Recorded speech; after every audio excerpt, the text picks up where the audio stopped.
Senja yang memerah di pelataran kerajaan Gagak Curug menambah keheningan saat Pangeran Asmorodhono, dengan jubah sederhana dan mata sayu, terus duduk di sisi pembaringan Dayang Kesupen yang koma akibat longsoran tambang, seraya berbisik lirih. "Bangunlah, Dayang Kesupen, jangan tinggalkan aku dalam sepi." Meskipun para dayang istana telah menyiapkan selimut dan minuman penghangat, Pangeran Asmorodhono menolak semua tawaran istirahat karena ia bertekad menjaga Kesupen siang dan malam sampai ia membuka mata. Kiai Reksapati, tabib istana yang dituakan, berulang kali mengingatkan sang pangeran agar beristirahat walau hanya sebentar. Namun Asmorodhono tetap bersikeras karena setiap detik terasa berharga untuk menunggu kesadaran orang terkasihnya. Di antara asap dupa yang menebar harum menenangkan, Putri Anginayu memandang dari kejauhan dengan tatapan curiga, sebab ia tahu keterikatan hati ini bisa menghalangi rencana politik yang hendak ia jalankan bersama Raja Grahana. Beberapa abdi dalam berbisik bahwa cinta tulus sang pangeran akan membangunkan Kesupen, karena konon hati yang terpaut tak dapat dipisahkan oleh takdir yang sekeras apapun. Dalam remang lampu minyak, Asmorodhono teringat janji lama pada Kesupen, yakni membawanya menatap cahaya purnama di tepi telaga, sambil berkata, "Begitu engkau bangun, kita akan menyusuri malam bersama-sama." Udara semakin dingin dan angin berembus kencang di balik dinding istana, namun sang pangeran tak bergeming. Bahkan ia sesekali menangkupkan tangan Kesupen dan membisikkan doa, berharap Tuhan Jagat Raya memberi mukjizat.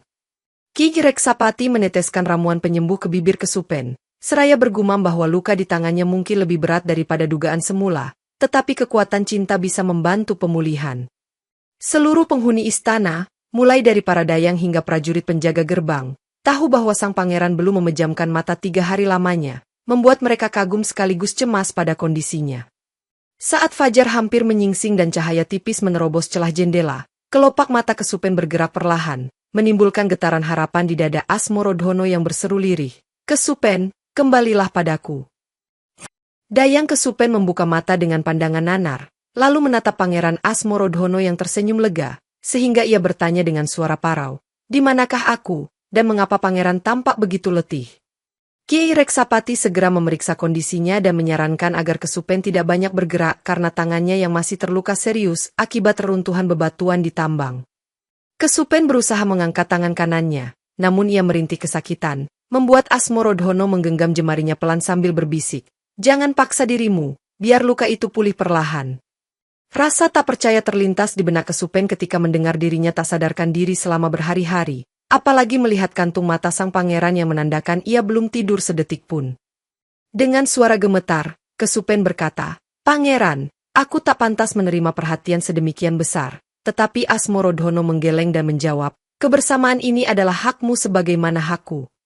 Rasa syukur menyelimuti ruangan itu, namun diam-diam Putri Anginayu mengamati dari balik tirai, lalu menyuruh seorang prajurit untuk menyampaikan kabar pada Raja Grahana mengenai kesembuhan Kesupen. Beberapa dayang membawakan bubur hangat dan air tawar, sementara Kiai Reksapati mencampurkan ramuan herbal agar Kesupen bisa segera mengembalikan tenaganya. Kesupen menyadari tanggung jawab besar yang dipikul Asmorodhono sebagai pewaris tahta, sehingga ia merasa bersalah telah membuat pangeran begitu gelisah dan penuh kekhawatiran. Asmorodhono duduk di tepi pembaringan, menenangkan Kesupen dengan kisah masa kecil mereka ketika pernah bersama menolong seorang bocah desa yang sakit, menunjukkan bahwa saling peduli telah tertanam sejak lama. Saat suasana mulai mereda, seorang prajurit istana datang tergopoh-gopoh membawa pesan Raja Grahana, yang mengundang Asmorodhono untuk menghadap dan membahas pernikahan politik yang sudah direncanakan. Di balairung utama kerajaan Gagak Curug, Raja Grahana duduk di singgasana dengan wajah serius, menanti kehadiran Pangeran Asmorodhono yang dijadwalkan membahas perjodohan dengan Rara Gembili dari kerajaan Gandul Miring. Suasana tegang memancar di antara para pejabat dan bangsawan, karena mereka paham betul bahwa keputusan ini menyangkut aliansi politik penting demi menjaga kestabilan kedua kerajaan. Putri Anginayu, yang berdiri di samping tahta, menyambut Pangeran Asmorodhono dengan senyum tipis, sembari menyinggung soal pernikahan yang akan segera diumumkan ke seantero negeri. Raja Grahana memulai pembicaraan dengan kalimat tegas, "Anakku, kerajaan Gandul Miring telah menunjukkan itikat baik, dan kau pun harus menunaikan kewajibanmu sebagai pewaris tahta." Asmorodhono mengerutkan dahi, menatap ayahnya dan menolak secara halus dengan berkata, "Ampun, Baginda, tapi hati hamba sudah terikat pada Dayang Kesupen, dan hamba tak sanggup menyakiti perasaannya." Raja Grahana, yang tak mau kompromi, menambahkan bahwa kerajaan Gagak Curug dan Gandul Miring telah merancang pernikahan ini bertahun-tahun, sehingga mundur dari perjanjian sama artinya dengan mencoreng kehormatan kedua belah pihak. Para menteri saling pandang, menyadari konflik batin Asmorodhono yang ingin menuruti hati namun terjebak kewajiban kerajaan, sementara Putri Anginayu tersenyum licik di belakang kipas gadingnya. Tanpa ragu, sang pangeran pun membalas, "Jika ayahanda merestui, hamba bersedia mengabdikan tahta untuk kakanda lain atau siapapun, asalkan hamba bebas memilih pendamping hidup." Pernyataan mengejutkan itu membuat keheningan sejenak di Balairung, sebelum Raja Grahana dengan suara yang meninggi menegaskan bahwa tidak ada pangeran pewaris tahta yang boleh seenaknya meninggalkan tanggung jawab. Ketika pertemuan berakhir dengan kemarahan Raja Grahana dan keteguhan hati Asmorodhono, kabar pun tersiar ke seantero istana bahwa benturan kepentingan antara cinta dan kewajiban telah memulai babak baru yang genting. Usai audiensi, Asmorodhono berjalan tergesa menuju paviliun Lodra Kusuma, tempat Kesupen dirawat, karena ia ingin memastikan keselamatan sekaligus meminta dukungan dari wanita yang ia cintai. Di sepanjang lorong, para dayang berbisik membahas tentang keberanian sang pangeran yang terang-terangan menolak pernikahan politik, padahal Raja Grahana tak pernah digugat keputusannya. Sesampainya di paviliun, Asmorodhono menemukan Kesupen yang masih berbaring lemah, namun sedang berusaha berdiri dibantu oleh Kiai Reksapati, sehingga ia langsung menghampiri dengan khawatir. Dengan suara lembut, Kesupen berkata, "Pangeran, jangan korbankan impian semua rakyat hanya karena hamba seorang." Namun Asmorodhono menanggapi, "Merekalah yang akan rugi jika rajanya tak bahagia." Kiai Reksapati lalu memberi isyarat agar keduanya tak terlalu lama dalam pembicaraan penuh emosi, karena Kesupen masih memerlukan ketenangan agar luka di tangannya cepat sembuh. Meski diliputi dilema, Asmorodhono menceritakan ketegangan dengan Raja Grahana, sambil mengungkap bahwa dirinya siap mengorbankan status putra mahkota demi bersatu dengan Kesupen. Kesupen menahan napas mendengar penuturan itu, sebab ia tak pernah membayangkan pangeran yang berhati mulia harus kehilangan hak atas tahta hanya karena mencintainya. Dalam suasana pilu, Asmorodhono berjanji akan menghadapi apapun risikonya, sementara Kesupen menitikan air mata menyesali keadaannya yang tak berdaya dan merasa menjadi penghalang. Beberapa dayang yang melihat pemandangan itu menutup pintu paviliun perlahan, memberi privasi pada mereka, meskipun di benak mereka tumbuh kekaguman akan kesetiaan cinta pangeran.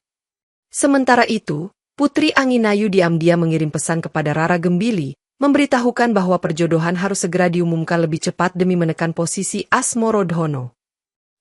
Di sudut lain istana, Rara Gembili yang baru tiba dari kerajaan Gandul Miring duduk di serambi bunga Kamboja, dengan wajah murung setelah mendengar kabar bahwa Asmorodhono menolaknya. Putri Anginayu muncul tanpa diduga dan mulai menabur racun pikiran dengan mengatakan, "Rara Gembili, kau pantas menjadi permaisuri, jadi jangan biarkan dayang Kesupen merebut tempatmu."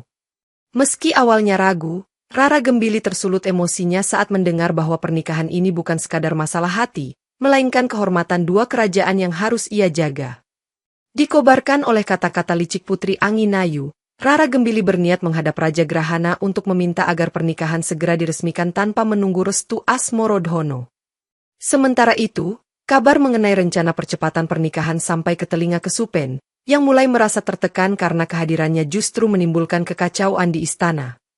Kesupen mendesak Asmorodhono agar melepaskannya, tetapi sang pangeran tetap bersikeras berkata, "Aku takkan menyerah karena kau adalah bagian dari jiwaku." Dalam pergolakan batin, Kesupen merenung bahwa ia hanyalah dayang biasa, tanpa nama besar maupun kekuasaan, sehingga tak ingin menghancurkan tatanan kerajaan. Asmorodhono mengumpulkan sekutu di istana, terutama menteri-menteri muda yang simpatik, agar membantu meyakinkan Raja Grahana bahwa kebahagiaan raja masa depan tidak boleh diabaikan. Putri Anginayu semakin gerah melihat upaya sang pangeran, sehingga ia menyusun siasat untuk memikat simpati rakyat pada Rara Gembili dengan mengadakan jamuan besar di alun-alun istana. Akibat ketegangan yang kian memuncak, suasana istana berubah menjadi medan intrik yang mempertaruhkan cinta suci dan persahabatan antar kerajaan. Kesupen, yang merasa menjadi beban bagi Asmorodhono, berencana meninggalkan istana diam-diam, namun Adipati Gandasena, kakak Rara Gembili, mencegahnya ketika memergokinya di gerbang samping. Dengan nada bicara lembut, Adipati Gandasena berkata, "Dayang Kesupen, jangan pergi seperti ini, karena kepergianmu justru menambah luka bagi Pangeran Asmorodhono." Kesupen terkejut mengetahui bahwa kakak Rara Gembili ternyata tidak setuju dengan pernikahan yang dipaksakan, karena ia juga menganggap cinta tidak dapat dibeli oleh kepentingan politik. Adipati Gandasena kemudian menawari perlindungan sementara di salah satu kediaman menteri yang netral, agar Kesupen bisa berpikir lebih jernih tanpa tekanan pihak istana.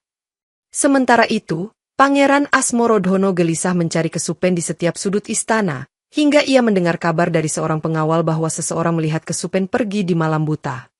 Setelah mengetahui kejadian sesungguhnya, Asmorodhono menyusul ke kediaman menteri netral tersebut, tetapi ia diminta menunggu demi menjaga kerahasiaan tempat Kesupen bersembunyi.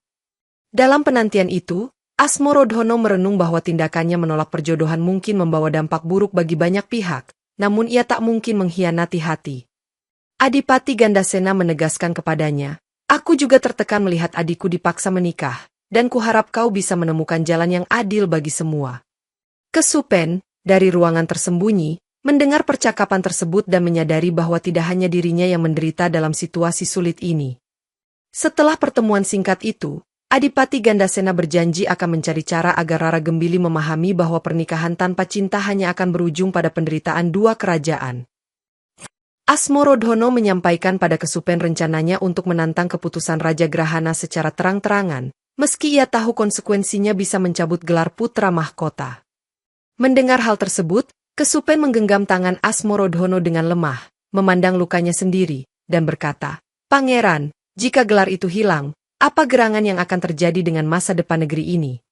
Dengan suara mantap, Asmorodhono menjawab, "Lebih baik aku turun tahta daripada memaksa diriku menikahi seseorang yang tidak kucintai, karena rakyat pun tak akan bahagia jika pemimpinnya tersiksa." Kesupen menitikkan air mata, sebab ia teringat jasa-jasa besar Asmorodhono kepada rakyat, termasuk menjaga ketentraman wilayah perbatasan, sehingga ia tak ingin sang pangeran menanggung beban aib politik. Adipati Gandasena lalu menyarankan kompromi, yakni agar Asmorodhono mempertemukan Rara Gembili dan Kesupen untuk berdiskusi secara langsung, mencari penyelesaian tanpa merugikan kerajaan manapun. Putri Anginayu, yang mengetahui rencana pertemuan rahasia tersebut, diam-diam mengirim mata-mata untuk memata-matai perbincangan mereka, karena ia takut skenario besar yang telah disusun akan kacau. Sementara itu, Raja Grahana mulai curiga pada gelagat kericuhan di istana, sebab banyak pejabat yang mendadak menolak mendukung pernikahan politik, menyebutnya tidak berlandaskan cinta sejati. Dalam diamnya, Asmorodhono berdoa agar inisiatif mempertemukan kedua wanita ini bisa memberi pencerahan, walau ia sadar bahwa Rara Gembili mungkin tetap tak rela melepaskan status istri utama. Kesupen, di sisi lain, berjanji pada dirinya sendiri bahwa ia akan merelakan Asmorodhono jika itu memang terbaik bagi rakyat, meski hatinya hancur berkeping-keping. Di tengah kemelut tersebut, udara di kerajaan Gagak Curug seakan menebal oleh kecemasan, karena keputusan besar sedang menunggu di depan mata. Rara Gembili tiba di tempat pertemuan rahasia diiringi dua pengawal setia, sementara Asmorodhono dan Kesupen sudah menunggu di pendopo kecil yang tersembunyi di balik pepohonan bambu. Dengan wajah angkuh namun terluka, Rara Gembili berkata, "Pangeran, jika memang kau tak menginginkan aku, mengapa tak kau katakan sejak awal agar keluargaku tak merasa dipermalukan?" Asmorodhono menanggapi dengan suara lembut, menjelaskan bahwa Raja Grahana dan Kerajaan Gandul Miring telah merencanakan ini sejak lama, sehingga ia terpaksa mengikutinya sampai titik tertentu. Menyadari pembicaraan memanas, Kesupen menyisipkan kata, "Maafkan kami, Rara Gembili, tapi tak ada maksud sedikit pun untuk merendahkan martabatmu, karena pangeran juga terjepit oleh keadaan." Rara Gembili lalu melirik tangan kanan Kesupen yang dibalut perban, dan dengan sinis ia berujar, "Aku tak habis pikir, mengapa pangeran memilih dayang yang bahkan terluka parah dan mungkin cacat selamanya." Meski tersinggung, Kesupen menahan diri dan menjawab pelan, "Hamba pun tidak pernah meminta dicintai, karena hamba hanya seorang dayang yang kebetulan dicintai oleh pangeran." Mendengar ketulusan dalam nada bicara Kesupen, Rara Gembili menjadi bimbang antara amarah dan perasaan iba, sehingga ia mulai menurunkan suaranya. Asmorodhono pun mengutarakan tekadnya, "Jika memang kedua kerajaan tak dapat menerima cintaku pada Kesupen, aku siap menyerahkan hak pewaris dan pergi dari istana." Rara Gembili tercengang mendengar pengorbanan itu, sebab ia tak menyangka bahwa Asmorodhono benar-benar bersedia melepas semuanya demi dayang tersebut. Percakapan itu diakhiri dengan kebisuan yang menyesakan. Sementara di balik pepohonan, mata-mata Putri Anginayu mendengarkan setiap kata untuk disampaikan ke istana. Raja Grahana, yang mendapat laporan dari mata-mata Putri Anginayu, murka mendengar rencana Asmorodhono menyerahkan hak pewaris, dan ia segera mengumpulkan para penasehat istana. Dalam pertemuan itu, Raja Grahana menggugat kesetiaan para bangsawan, menuduh mereka lebih memihak pangeran muda daripada mematuhi titah kerajaan. Putri Anginayu menimpali dengan biji hasutan, mengusulkan agar Raja Grahana mengasingkan Kesupen, karena keberadaannya hanya mendatangkan perselisihan dan merusak wibawa istana. Beberapa menteri yang berempati pada Asmorodhono mencoba membela, namun Raja Grahana menegaskan bahwa urusan pewaris tahta bukan sekadar urusan hati, melainkan tanggung jawab pada seluruh rakyat Gagak Curug. Asmorodhono datang terlambat dalam pertemuan itu, langsung menyatakan bahwa ia tak akan menikahi Rara Gembili jika hatinya tak condong, meski konsekuensinya ia dilucuti gelar pangeran. Rara Gembili, yang juga diundang, tertegun melihat keberanian Asmorodhono, lalu mulai merasakan bahwa memaksa seseorang mencintainya hanya akan menambah derita. Raja Grahana memukul meja kayu jati dengan keras, membentak agar percakapan dihentikan, lalu memerintahkan penjara dalam istana disiapkan jika ada yang berani melawan titah. Di sudut ruangan, Putri Anginayu melempar senyum dingin pada Rara Gembili, seolah-olah menegaskan bahwa inilah kesempatan terakhir untuk menyelesaikan pernikahan yang telah direncanakan. Asmorodhono menatap ayahnya dengan mata berkaca-kaca, memohon agar tidak menjatuhkan hukuman berat pada Kesupen, apapun keputusan yang akan diambil. Raja Grahana menutup sidang dengan nada tajam, "Jika kau terus bersikeras, Asmorodhono, maka jangan salahkan aku bila perintah pengusiran Dayang Kesupen segera dilaksanakan." Kesupen dipanggil ke Balairung untuk diinterogasi, sehingga ia harus menyeret kakinya yang masih lemah menuju hadapan Raja Grahana dan Putri Anginayu yang menanti di singgasana. Raja Grahana memandang Kesupen dengan tatapan dingin, bertanya apakah ia telah merayu Asmorodhono dan membuat kekacauan demi kepentingan pribadi. Dengan suara bergetar, Kesupen menjawab, "Hamba tak pernah merayu siapapun, Baginda, karena hamba hanya seorang dayang yang kebetulan dekat dengan pangeran sejak lama."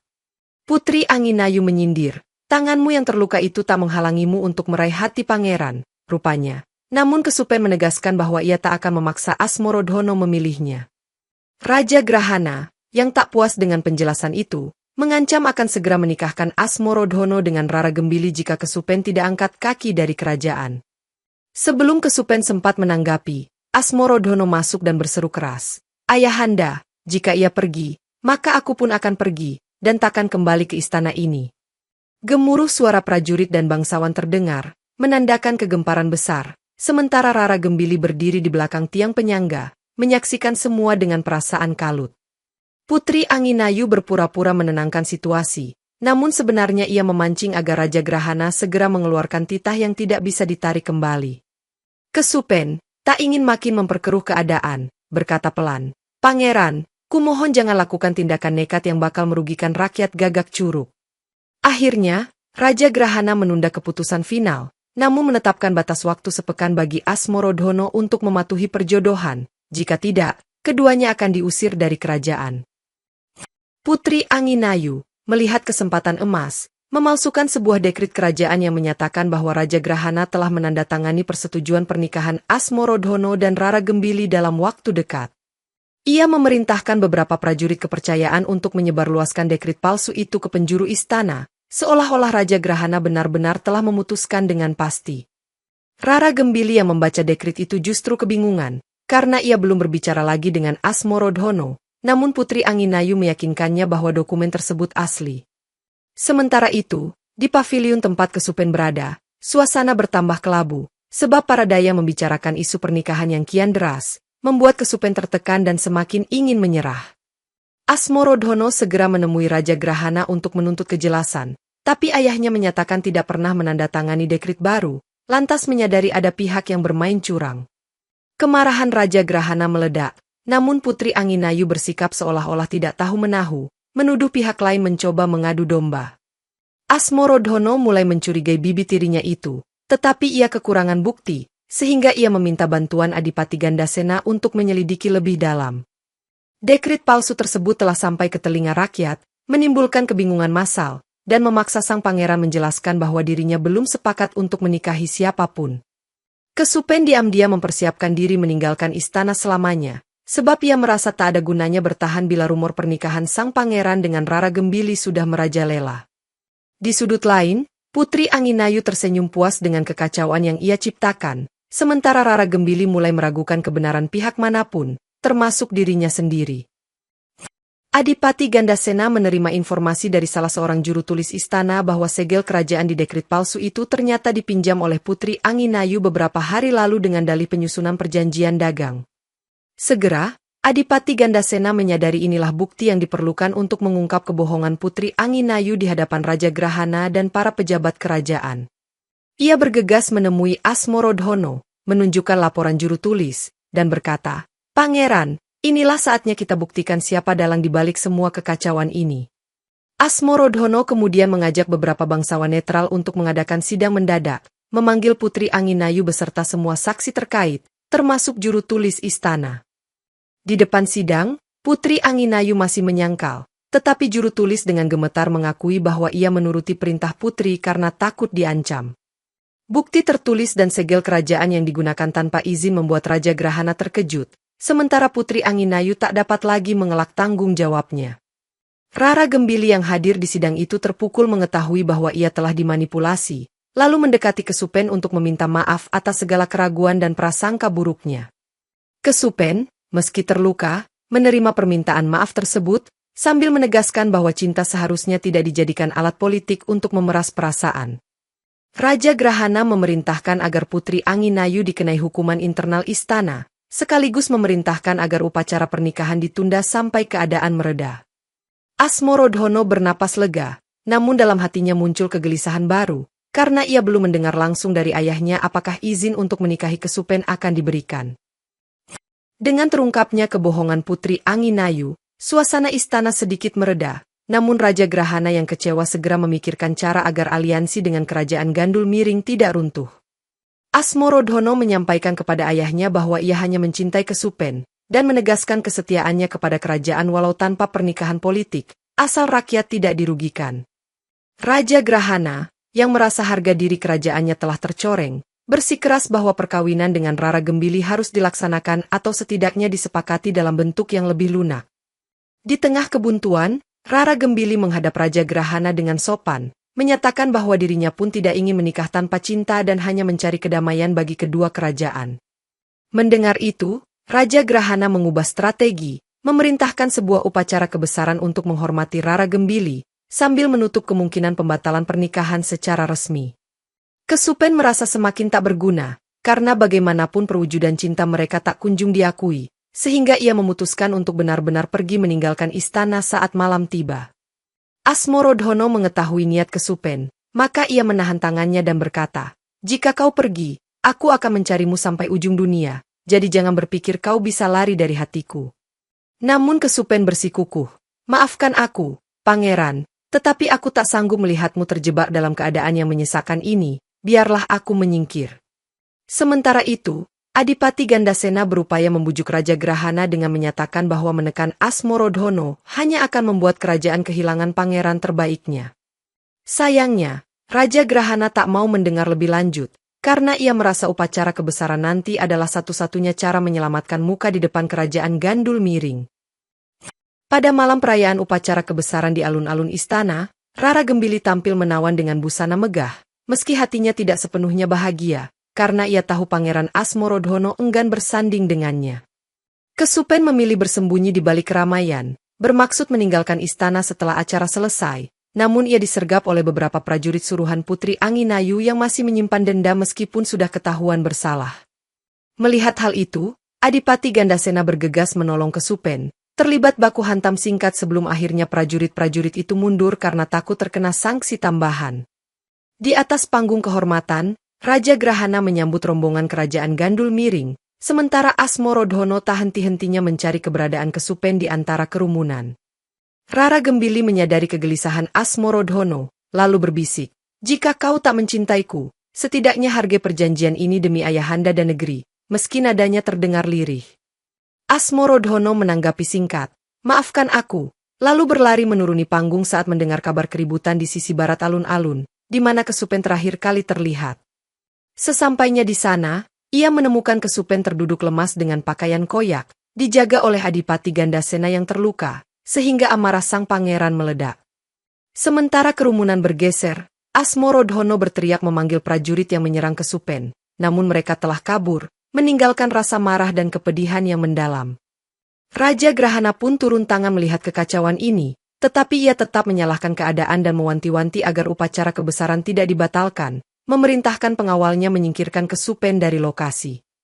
Asmorodhono, dalam gelora emosinya, merengkuh Kesupen dan bersumpah di hadapan semua orang. Siapapun yang melukainya, berarti melawan aku, dan aku tak akan tinggal diam. Setelah peristiwa di alun-alun, Raja Grahana mengadakan pertemuan tertutup dengan para petinggi kerajaan Gandul Miring, meminta maaf atas kericuhan, lalu memohon agar mereka menunda pembahasan pernikahan sampai situasi lebih kondusif.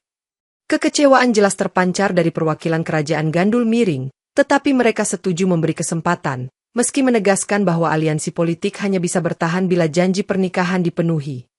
Asmorodhono merawat Kesupen di Paviliun Nila Saksama, tempat yang lebih aman, dan memerintahkan Adipati Gandasena mengusut tuntas siapa dalam penyergapan itu.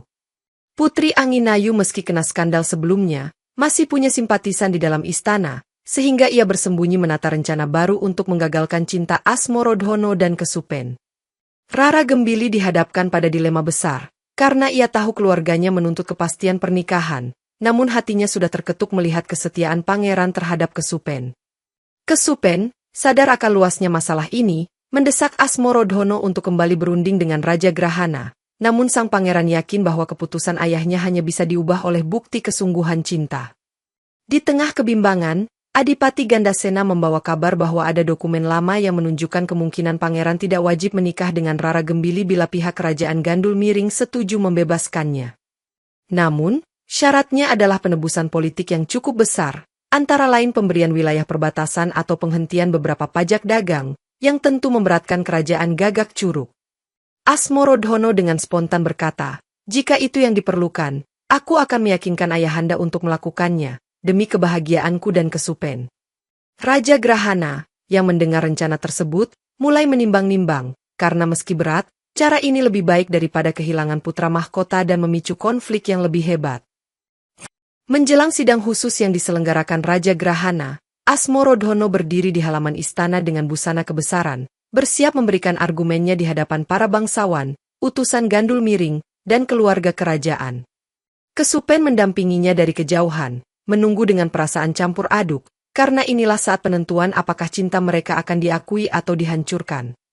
Rara Gembili duduk di barisan tamu kehormatan, menatap Asmorodhono yang nampak mantap, namun ia juga mulai menyadari bahwa pangeran itu tak akan pernah mencintainya. Putri Anginayu, dengan tatapan menyelidik, menunggu celah untuk menyabotase pembicaraan, meski kesalahannya sebelumnya telah terbongkar dan kepercayaannya mulai runtuh. Di hadapan semua, Asmorodhono menjelaskan bahwa ia bersedia melepaskan beberapa hak wilayah demi menjaga perdamaian dengan Gandul Miring, asalkan ia tidak diharuskan menikahi Rara Gembili. Perwakilan Gandul Miring, meski awalnya merasa terhina, akhirnya mau mendengar usulan itu, karena mereka juga tak menghendaki perang atau perpecahan. Raja Grahana menatap putranya lekat-lekat, menimbang banyak hal, harga diri kerajaan, kebahagiaan Asmorodhono, dan situasi politik yang genting. Pada akhirnya, sang raja berucap, "Jika ini memang kesepakatan yang bisa menyelamatkan kita semua, maka aku akan mempertimbangkannya, tapi ingat bahwa Gagak Curug menanggung risiko besar." Asmorodhono menunduk hormat sambil memohon, "Ampuni keberanianku, ayahanda. Namun aku tak bisa hidup dalam kebohongan pernikahan yang tidak kumau, dan rakyat pun pasti menginginkan pemimpin yang jujur." Walau belum ada kata putus, sidang itu menandai babak baru di mana Raja Grahana secara terbuka mulai mengakui kesungguhan cinta Asmorodhono pada Kesupen. Seusai sidang, Raja Grahana diam-diam menemui Putri Anginayu, menuntutnya menghentikan semua intrik yang merugikan Asmorodhono dan memerintahkan agar Kesupen tidak lagi diganggu. Putri Anginayu, yang tertangkap basah dengan rencana-rencana liciknya, berjanji di depan kakaknya untuk tidak lagi mencampuri urusan Asmorodhono, meskipun dalam hatinya masih menyimpan dendam. Di waktu bersamaan, perintah pengusiran Kesupen dibatalkan, sehingga wanita itu kini dapat kembali ke istana tanpa rasa takut, meskipun reputasinya masih jadi gunjingan. Asmorodhono langsung menjemput Kesupen, mengantarnya ke paviliun Sekartaji yang lebih nyaman, di mana ia bisa beristirahat dan mendapatkan perawatan dari Kiai Reksapati. Melihat perhatian sang pangeran, Kesupen merasa terharu namun juga merasa bersalah karena ia takut kehadirannya akan terus menimbulkan polemik di kalangan bangsawan. Adipati Gandasena meyakinkan Kesupen bahwa tak semua orang di istana menolaknya, malah banyak yang diam-diam mengagumi keteguhannya mendampingi Asmorodhono. Sementara itu, Rara Gembili mengirim pesan bahwa ia ingin bertemu Kesupen secara pribadi untuk berbicara dari hati ke hati, tanpa campur tangan pihak manapun. Dalam pertemuan itu, Rara Gembili berkata lirih, "Aku kini paham bahwa cinta tak bisa dipaksakan, dan aku tak ingin menjadi ratu hanya demi status semata." Kesupen menyampaikan rasa bersalahnya karena merasa hadir sebagai penghalang, namun Rara Gembili menggeleng dan menjawab, "Justru kau memberiku pelajaran berharga tentang cinta." Dua wanita itu akhirnya menyepakati bahwa persahabatan dan kerukunan antar kerajaan harus diutamakan, sehingga mereka akan mendukung upaya Asmorodhono demi perdamaian. Menjelang keputusan final, Raja Grahana menyatakan bahwa ia akan memanggil para penasihat utama dan utusan Gandul Miring untuk membahas perjanjian damai baru, menggantikan perjanjian pernikahan. Asmorodhono, dengan tekad bulat, bersiap menghadapi konsekuensi apapun, termasuk kemungkinan ia harus menyerahkan gelar pangeran apabila kesepakatan politik tidak tercapai. Kesupen merasa gentar memikirkan itu, tapi Asmorodhono meyakinkannya bahwa cinta mereka selayaknya tak terikat oleh gelar atau kedudukan duniawi. Putri Anginayu pura-pura menarik diri dari politik istana, padahal ia mengincar kelemahan Raja Grahana, berharap suatu saat bisa membalas dendam dengan cara lain. Rara Gembili mengutus Adipati Gandasena untuk mewakilinya, mengumumkan secara resmi kepada pihak Gagak Curug bahwa ia membebaskan Asmorodhono dari tuntutan pernikahan. Mendengar kabar itu, Raja Grahana termenung lama, lalu mengirim surat balasan berisi permohonan maaf serta tawaran perjanjian aliansi yang tidak melibatkan perkawinan. Para menteri senior khawatir bahwa tanpa pernikahan, hubungan kedua kerajaan akan longgar, namun Asmorodhono menegaskan bahwa aliansi bisa dijalin melalui kerjasama ekonomi dan militer. Kesupen, yang mulai pulih dari luka tangannya, kembali belajar menulis dan menata catatan keperluan istana, sebagai bentuk pengabdian kepada Gagak Curug. Melihat Kesupen bekerja sepenuh hati, Asmorodhono semakin yakin bahwa rakyat Gagak Curug akan menerima Dayang itu sebagai pendampingnya suatu hari kelak. Raja Grahana pun menutup pertemuan terakhir dengan nada lebih lembut. "Kita buktikan pada dunia bahwa cinta sejati bisa berdampingan dengan perdamaian antar kerajaan." Asmorodhono dan Kesupen menghabiskan waktu berdua di Taman Sindoro, di mana bunga melati bermekaran, sambil membicarakan rencana hidup mereka jika nantinya Raja Grahana tetap tidak mengizinkan mereka menikah secara resmi. Kesupen berkata, "Pangeran, jika itu terjadi, hamba rela pergi dan menjadi rakyat biasa, agar tak memecah belah kerajaan." Namun Asmorodhono menukas, "Aku akan tetap mencarimu dan menikahimu di desa terpencil sekalipun." Perkataan sang pangeran membuat hati Kesupen terenyuh, karena ia benar-benar merasa dicintai bukan karena status, melainkan karena keikhlasan.